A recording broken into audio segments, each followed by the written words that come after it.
Welcome, friends, to an episode of Sketchy Ideas, the live point counterpoint video podcast where we illustrate, debate, and generally chat about concepts surrounding leadership, personal development, business, and end-of-year predictions, reflections, the benefits of hot cocoa with or without marshmallows, in a way that may make you think twice before you implement that holiday recipe you just found on the internet. Welcome. I'm one of your hosts, Michael Rampola. And I am Brad James. And this week, we're doing a very special holiday episode of Sketchy Ideas, Reflections and Predictions, a board side chat. We're warming ourselves by the fire. Thank you, producer Elizabeth, for getting that Yule log going for us. We're going to talk about what we learned this year, what we think is coming up next year, and just have a nice end of year chat by the fire with, I don't know. I have cocoa. Brad, did you bring an appropriate beverage? I just have my warm coffee that I always have. That'll do. Before we get any further, though, we should probably. Since this is a family appropriate show, I decided to leave the other. Yes. Yes, this is an atypically neutral cup of cocoa. Yes. So it's and no Christmas cigars or anything along those lines. So no, not till later. But first we should probably say something nice about our sponsors. Brad, do you want to go first? Sure. It's the end of the year. I guess for me, I would say if you're looking for a good partner and somebody to be thankful for, I'd qualify Cream City Marketing as somebody we are very thankful for in helping to make this thing happen.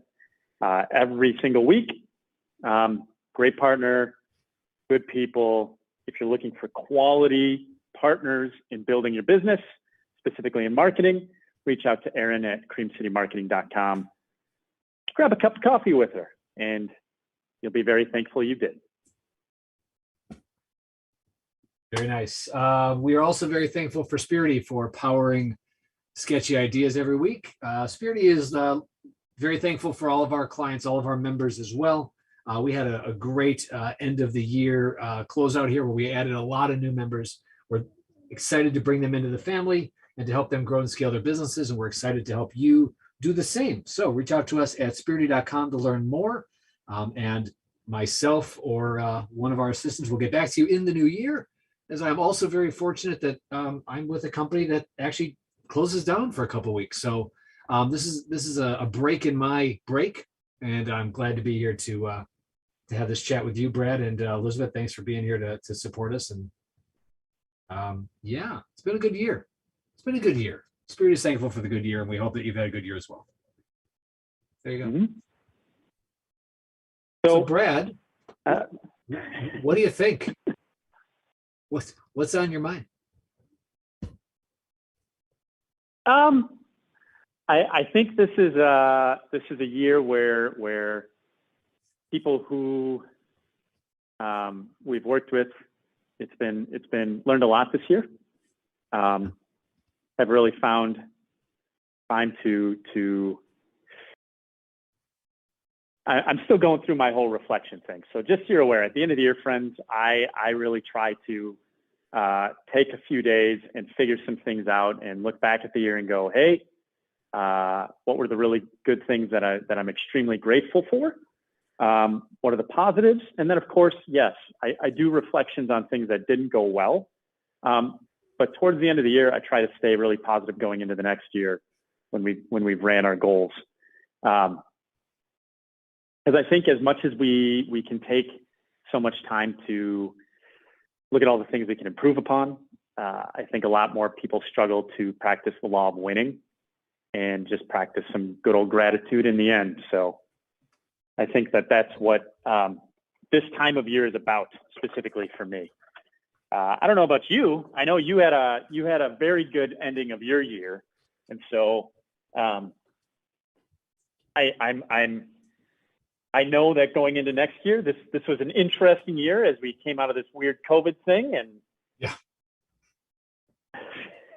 We're gonna head right back into it. As if we're all, yeah, I was gonna. You say out as if that's all past tense now. I mean, and it's been challenging because I remember as we turned 2020 to 2021, which seems both like yesterday and ages ago, a big everybody, collective sigh of relief of, oh, great, that year is behind us. And I kind of laughed and joked at the time. It's like, it's just one day later, not 365, right? Like, it's not, we didn't jump forward in time. And here we are, doing it again. And it's, oh, great, that year's behind us, but it's one day behind us. And again, we're, I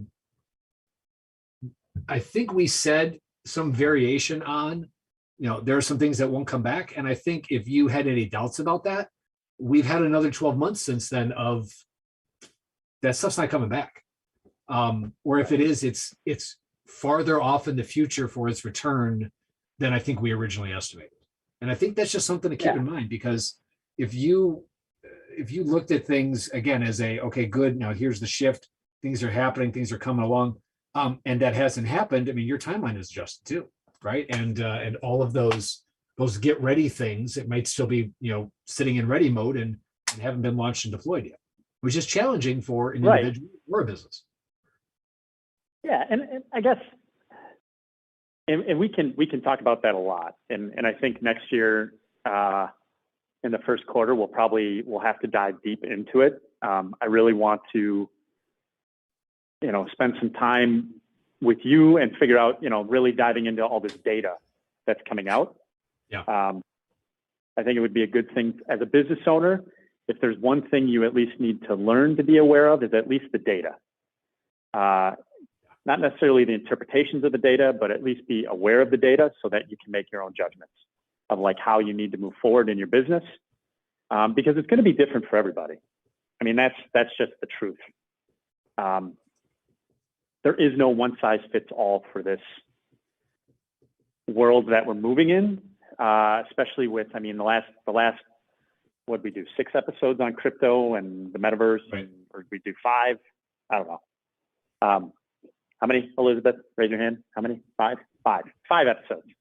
So between that, between supply chain stuff, between what's happening in policy shifts that are happening, specifically here in the U.S., but not only in the U.S., but worldwide. We are truly a globalized economy now, if you look at how the world works. Yeah. But not only that, but looking at where innovation and technology is going, right? Right. So I'm a big fan of, there are a lot of people who are not a fan of space travel. I'm a big fan of space travel because it actually pushes the boundary and actually forces us to challenge. Like how big a fan? Have we booked a ticket yet? Like when you say big fan of space travel. It's on the bucket list. It's on the bucket list. Nice. But I think for all of for all the things the talking heads say, and what I mean by talking heads are, when you look at large media, big media across the board, everybody's got something to say, and it's typically backed by some sort of agenda that's at a larger scale.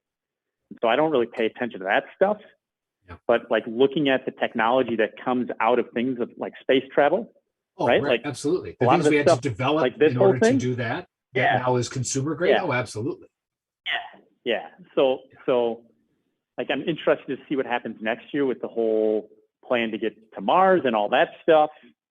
I'm interested to see what happens in renewable energy and energy that's happening right now, just because demands, because of crypto, have increased.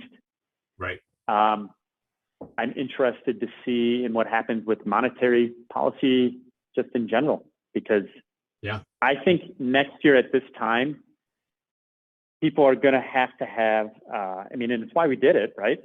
There's going to have to be some adjustment for people to approach how they're managing cash flow, how they're dealing with payment systems, how they're managing their own personal money. And the shift is here, right? Like it's happening before your eyes. And that's where I'm saying being aware of the data is an important part for people, so that you can make the best judgment calls for yourself rather than just following what everybody else is saying, including us, right? Like, yeah. Don't I know, just blindly follow what we're saying. I know I don't. No, yeah, always research it. That's why we call this show Sketchy Ideas. And we blitz through topics in 30 minutes or less or more, right, depending on the day. But my prediction for next year, I mean, cryptocurrency is going to be an important part of where people's businesses go. Yep. I think you're going to start, especially in this remote world, the age of paper checks for payments are on their way out. Yep. If you're still getting those, I would imagine that give it 2 years and that's gone. I look at something that's happening right now in the world of delivery and food. I don't know if you've been paying attention to that, but there's really been a lot of pushback on Uber Eats, DoorDash, like all of those large companies, because of the impact they have had on small business over COVID, like the margins and everything else that's happening. Yeah, sure. Yeah, there's a huge, there's a bunch of stats out there. So if you're running a small business and doing delivery stuff, you know, we're now at a point where you're probably going to start having to figure out how to have a fleet or at least a vehicle to do deliveries, because otherwise those companies, those larger companies, are going to start finding ways to pull more margin out of the thing, which is really where the pushback comes from. Especially with COVID, when people aren't eating out. Right. Yeah. So speaking of things that aren't going to go back to the way that they were, right? Yeah. Restaurant food in general, across the board, whether it's dine-in, takeout, etc. I mean, the worker shortage hit everybody, hit restaurants first, and that hasn't shifted back. And I don't know that it will. So restaurants have to adjust their model. So many restaurants are doing delivery that didn't before, and so many consumers have said, I hope this sticks around. And in a lot of cases it will. And you're right, those larger operations can run at scale. And if you can't run at scale or improve your own margins, you're going to be getting left behind. I just, another article, local, saying, here's the restaurants we lost in 2021. And some of them, I didn't say specifics, but I'm speculating that were caught either in the worker shortage and or the delivery markets. And so, I've got friends, you've got friends who run restaurants, and some of them have just gotten out because they say it's not worth it anymore. Right. Yeah. So used to be a tough industry, but you could make it happen. You could make it work. You could figure it out if you had the savvy and you had a great product or a great experience.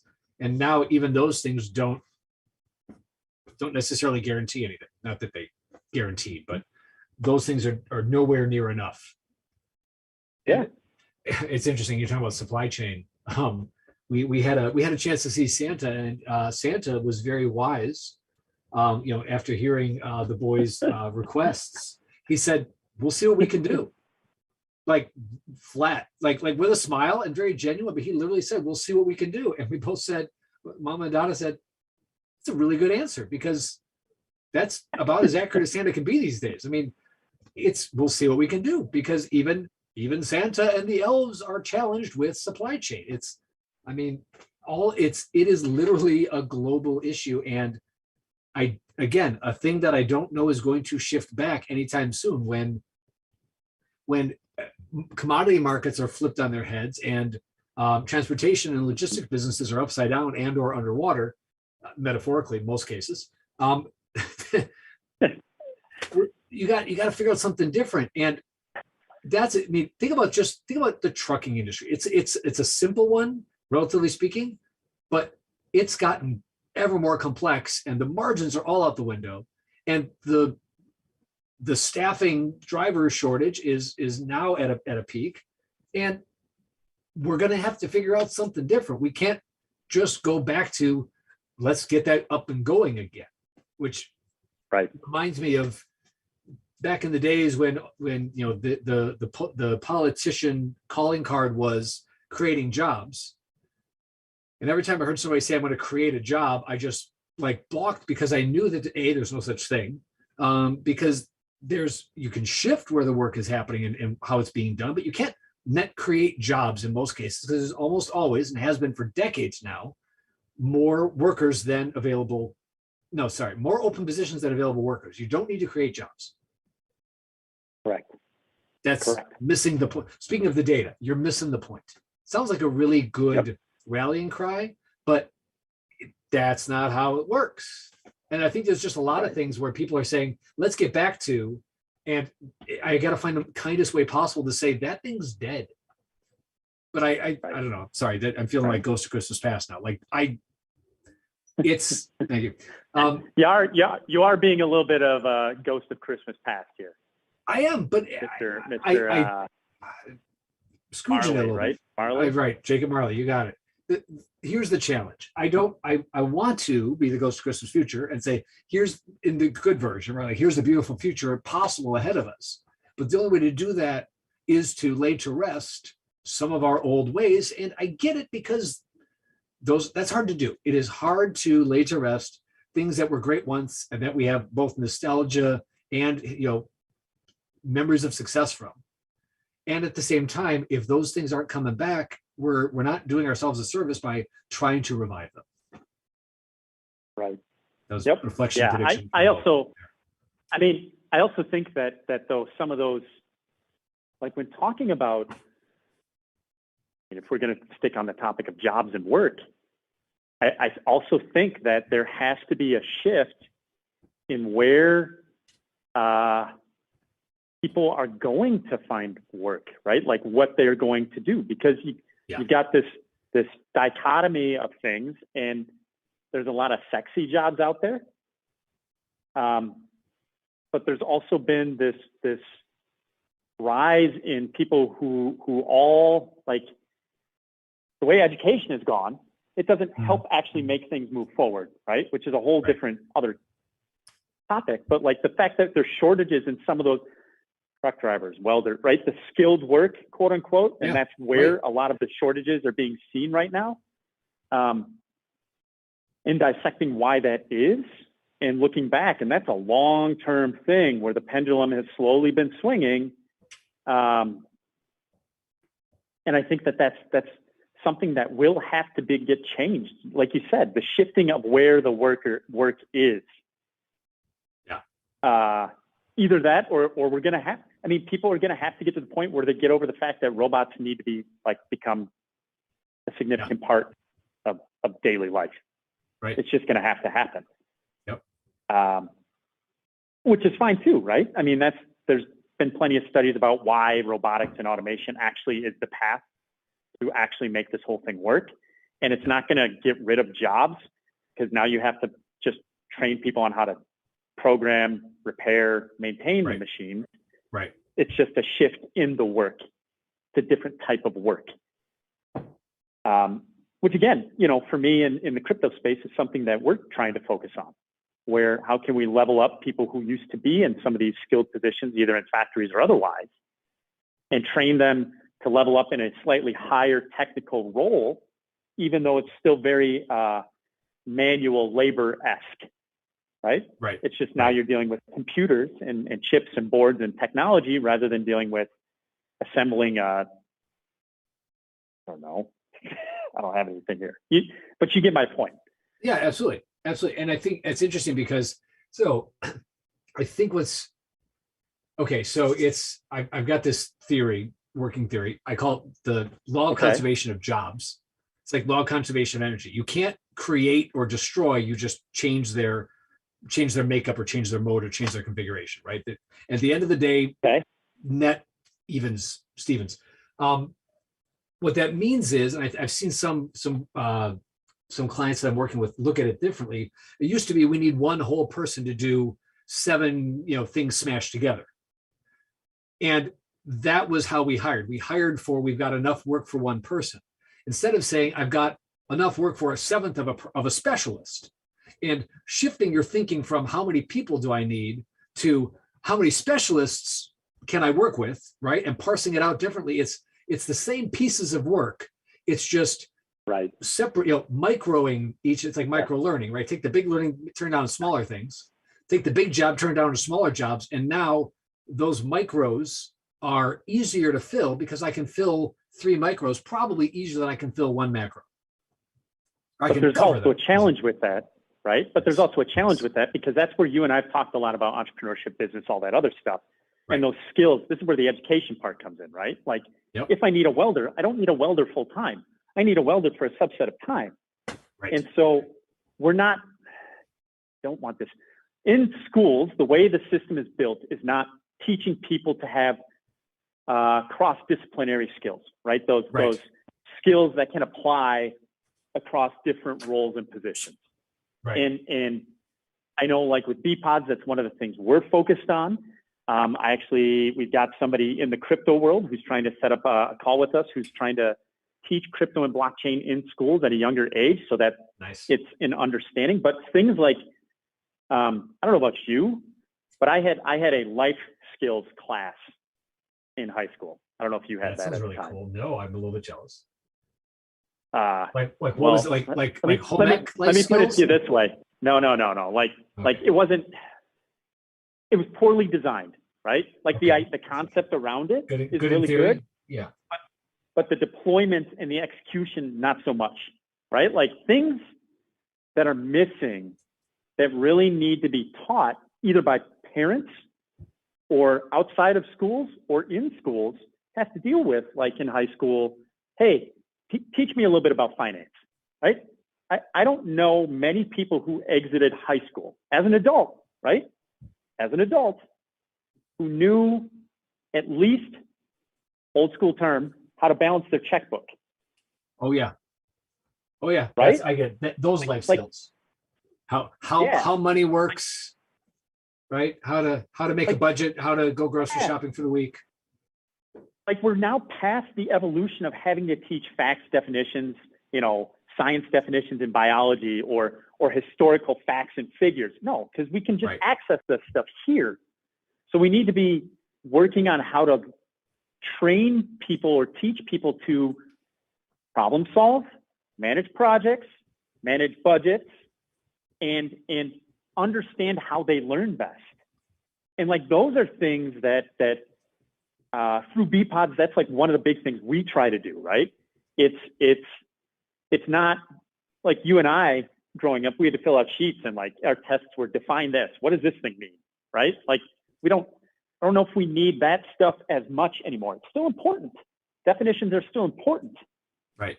But I don't think the education system has moved to a point where we're teaching these cross-platform skills that actually can apply to doing many things. So when I need to go out and find 7 specialists to fill that role, right. I'm not struggling with people who are like, well, I need a full-time gig, right? Like this has to shift so people understand, this is where the self-employment aspect of things, right? This is where the reversion back to what it was actually is happening. This is a cycle in history coming up again, where people now have to figure out how to make money on their own without having a quote unquote job that is 9 to 5. Get rid of that one too. 9 to 5 is going away. Never heard of it. Because we're now in a global economy, right? And these are all things that the first thing that has to happen is this acceptance of it. Correct. You're absolutely right. And there's, it's funny, you touched on like 3 or 4 different things. So the last thing there is no, it's great. I'm sorry that I'm covering lots of things at once. That's what we do here. Let's just be honest. No, I'm trying to figure out which one to pick up next. Let me pick up the last part first, which is, like, there's a bunch of terms that I think are all really, entrepreneur, self-employed, I am my own boss, a startup, which is don't get me going. Like all of those things really just mean I've learned how to use my specialty to make money, right? To support self and or family. Call it different things in different eras, speaking of cycles and kind of things coming around, right? But it's interesting because like looking back, and I think I might have told part of this story before, like my dad is self-taught. When he went to school, there was no such thing as computer science or IT. That's what he loved to do. He dropped out, taught himself, and he made a beautiful career out of it. And most of the time was either some version of self-employed consulting, and or, working through a third party on a gig, right? All those are the same thing. And I never realized that was like not unusual, like that all those are different versions of what some might call entrepreneurship or startup or consulting or whatever. And then here I am kind of, when I started my consulting business, I'm like, oh, that's a thing. Like, cause it just seems so de facto to me, but for a lot of people, it's not. That's the whole entrepreneurship, right? Entrepreneur versus solopreneur. Solopreneur is just self-employed. Right. Like they're one and the same. It's just one sounds sexier because we've romanticized the entrepreneurial journey, which if you're not a business owner, like it's not that sexy, I promise you. I'm going to archive the next 3 comments that just floated through my brain. So we pull back a different idea, which is like the idea of being well-rounded, right? Used to be seen as a valuable approach to the work world and just success in general. Yeah. And I don't know that it ever was, but I guess they take it back. I think for a time it was. I think there was a time when employing well-rounded people was good enough, if not actually a means to success. And the put your nose down and work hard and you'll get noticed, you'll get ahead, was a way that people advanced. And I think the number of places where that is still true is dwindling quickly, if not, very tiny and finite. And I think the different way to look at it, again, it's like if I take well-rounded as one employee or one job and I split it up into its parts, that's how you find people, because people fit those little tiny wedges. So it's the difference between being well-rounded and being a deep specialist who can come in, do the thing and get out of there.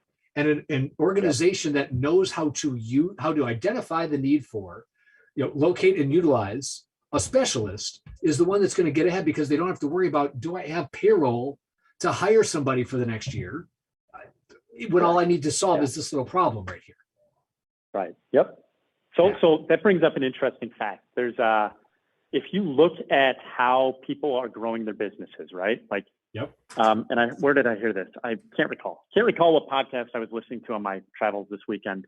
But the premise of, like, we see highly successful people, and their core business is very specific, and they become the person, or the guy or the girl or the in whatever it is.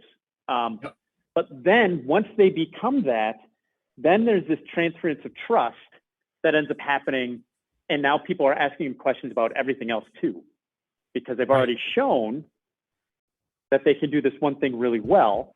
Yes. And so now there's this transference of trust to everything else. And it's that whole tribalism aspect of it that I think we're beginning to see more of, and it's going to continue to happen.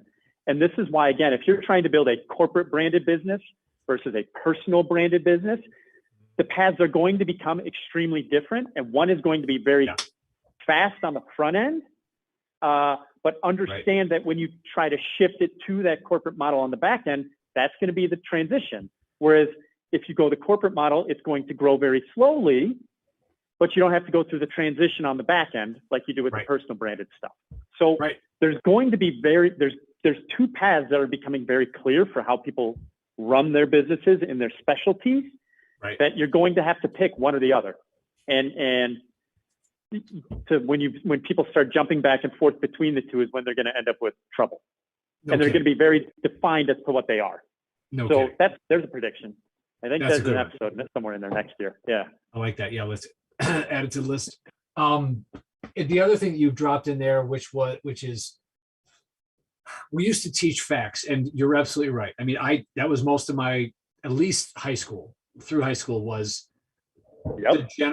generally learning, memorizing, some bit of applying, right? Showing I got it.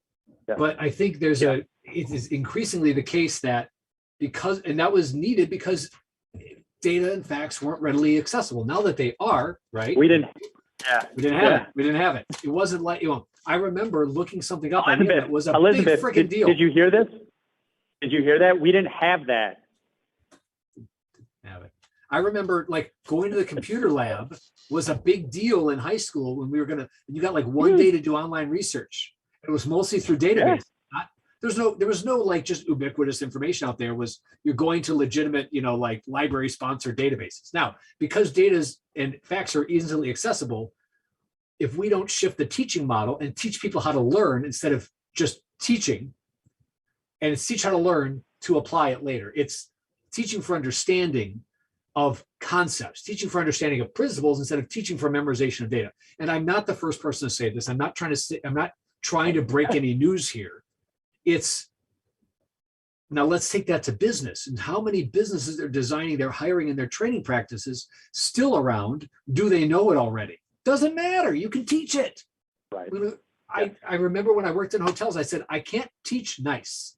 I hire for nice, and I teach everything else. Right. So identify what's can't teach necessary in the people you're hiring, and recognize that you can shift your resources to teaching them all the other stuff much more easily.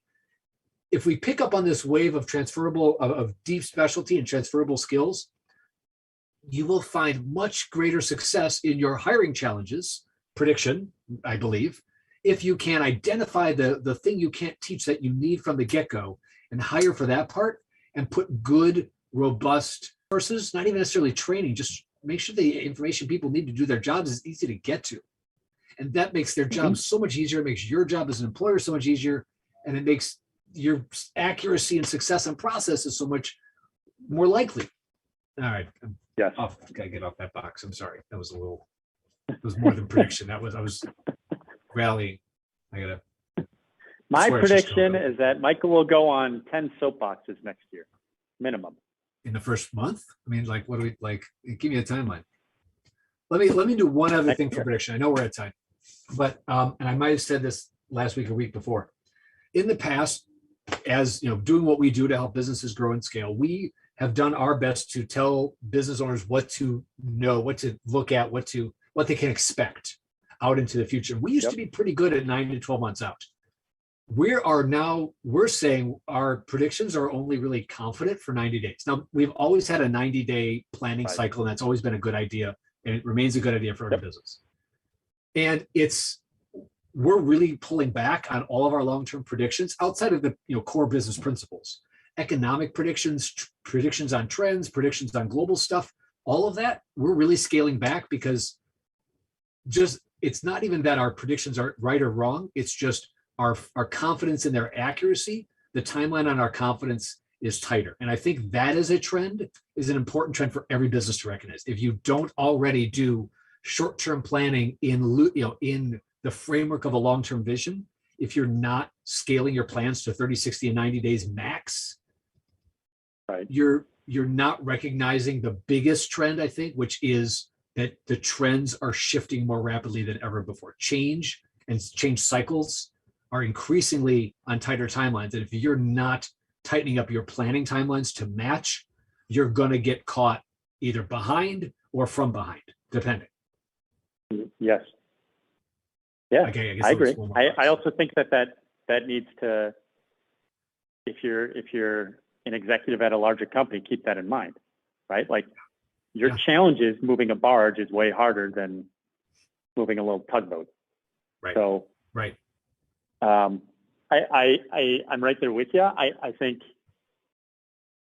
on top of that, if you're looking at how that works and how that looks for your business, you have to really take into account how are you moving people inside of your company.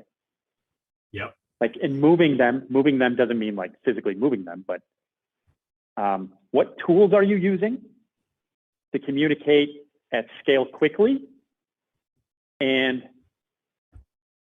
who is owning, like monitoring that stuff, right? There's so many companies right now that don't have somebody who's in charge of their IT. And IT just doesn't mean network infrastructure. IT can mean managing the data, managing the tools that are used, making sure people know how they're used, making sure that when people get on board, you're picking tools that don't need extra training, right? Like that's right. Like which ones are intuitive versus which ones are like pulling teeth to get people to use just because people are like, I don't want to learn this.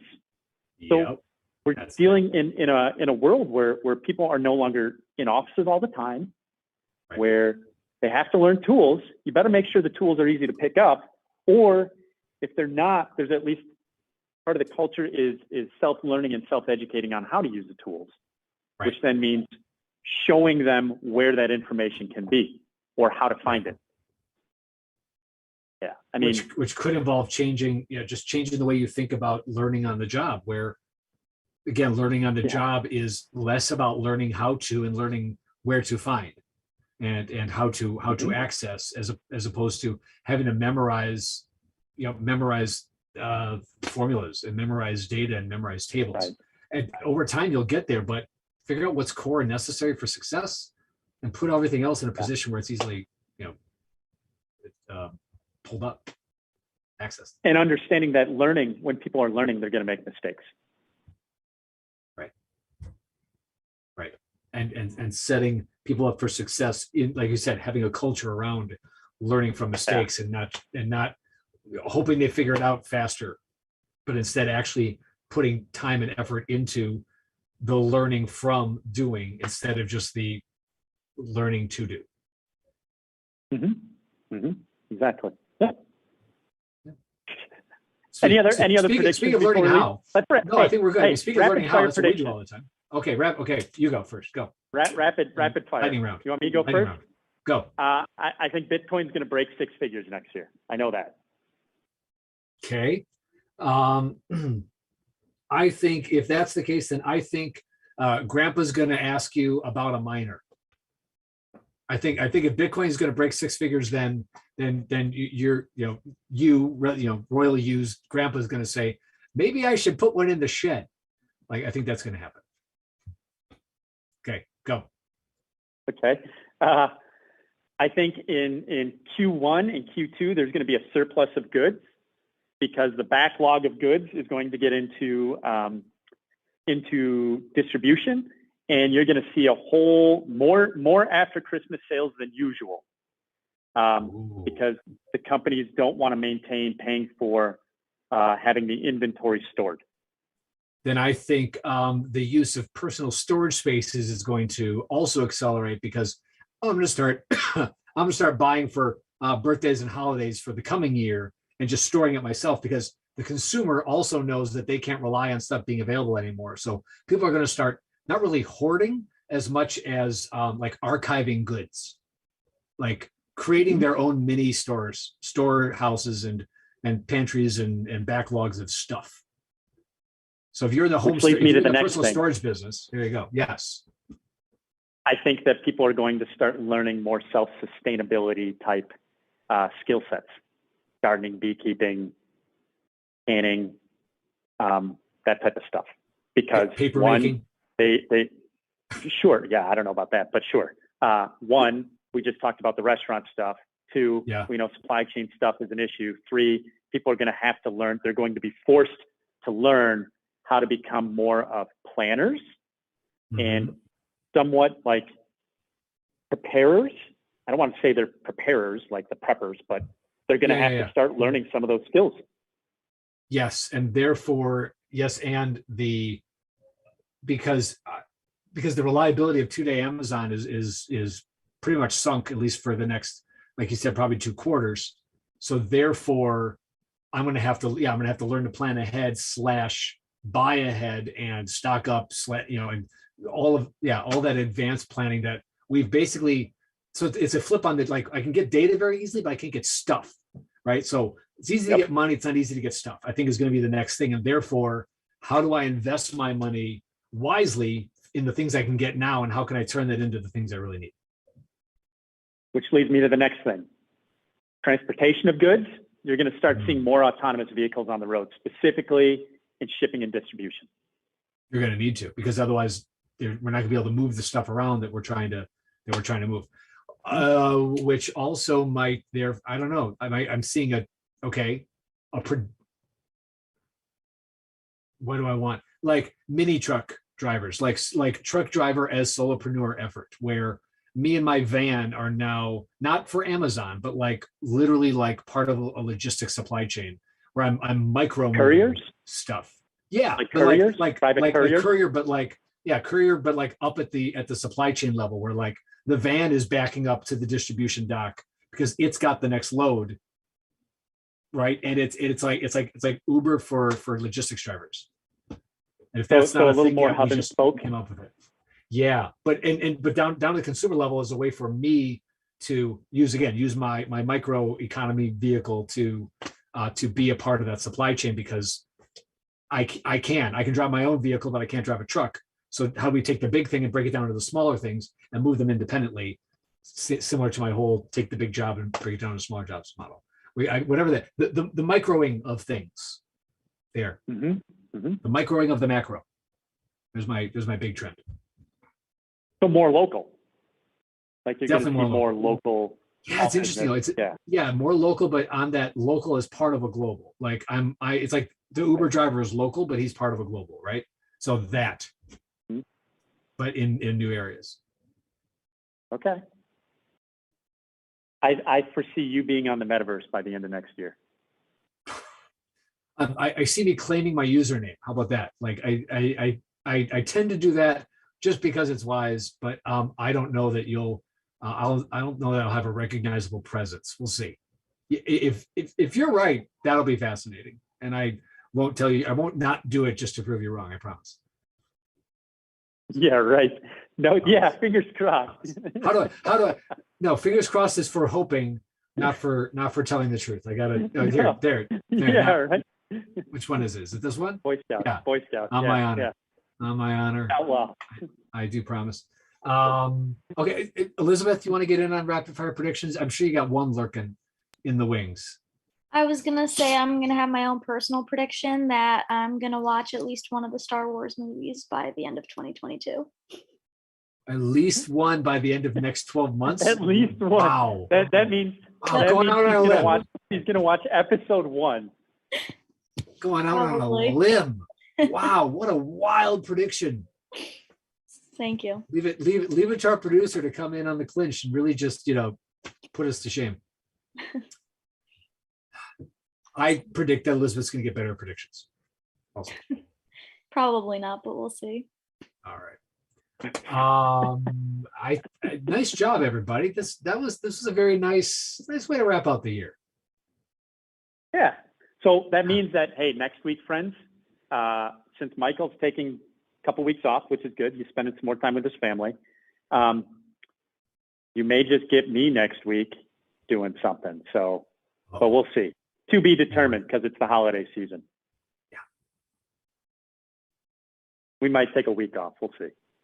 Tune in next week for To Be Determined. There you go. That's right. All right, let's close it out, folks. Thank you for joining us for another episode. Thank you for joining us for this year of Sketchy Ideas. We are this was episode 74. We've been at this a while, and we've been enjoying it, and we hope that you have too. If you have, please tell us and tell your friends. And how does this go? If you've enjoyed this, tell your friends. If you haven't, tell us. And tune in next week for TBD, which sounds like fun to me. And we'll see you again for sure as we come into 2022, and we'll see if all of our predictions come true. Thank you for being with us, Brad. Thank you, Cream City and Elizabeth and the whole team that makes this show happen. We sincerely appreciate all of your efforts. We literally wouldn't be doing it without you, just flat out. We would not be doing this if you were not helping us make it happen. Right. So thank you. And if you want to send us any ideas or send us your own predictions, you can reach us at info@sketchyideasshow.com. And one of our producers will probably get back to you at some point, because Elizabeth deserves some time off also. We will see you, if not next week, we'll see you in the new year. And remember, just because it's a sketchy idea doesn't mean it's not worth exploring. Take care, everybody. Thanks for a great year. We'll see you next time.